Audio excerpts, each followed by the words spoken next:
અમદાવાદની દિવાન બલ્લુભાઈ સ્કૂલમાં બાળકોનો પ્રવેશોત્સવ થઈ રહ્યો છે। આરટી અંતર્ગત પ્રવેશ મેળવનારા વિદ્યાર્થીઓનો પ્રવેશોત્સવ કાંકરિયાની દિવાન બલ્લુભાઈ શાળામાં 48 વિદ્યાર્થીઓએ પ્રવેશ લીધો। વિદ્યાર્થીઓને તિલક કરી ફૂલ અને પ્રસાદ અપાઈ રહ્યો છે। આરટીઈના બાળકોને શાળા વેકેશનમાં પણ શિક્ષણ અપાશે। રેગ્યુલર બાળકો સાથે સુમેળભર્યું વાતાવરણ રહે તે માટે આરટીઈ બાળકો પાસે વિશેષ એક્ટિવિટી પણ કરાવશે।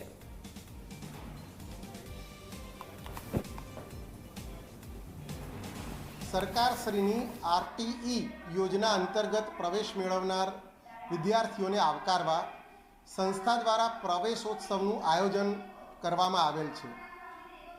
સંસ્થા દર વર્ષે આરટીઈ યોજના અંતર્ગત પ્રવેશ મેળવનાર વિદ્યાર્થીઓને પ્રવેશોત્સવ ગોઠવે છે। સંસ્થાના સંનિષ્ઠ શિક્ષકો દ્વારા વેકેશનના દિવસો દરમિયાન બાળકોને મનગમતી રમતો, પ્રવૃત્તિઓ તેમજ શૈક્ષણિક સાધનો અને ટેકનોલોજીના માધ્યમથી જુદી જુદી અંક જ્ઞાન અને અક્ષર જ્ઞાન આપી શૈક્ષણિક પ્રવૃત્તિઓ કરાવવામાં આવે છે।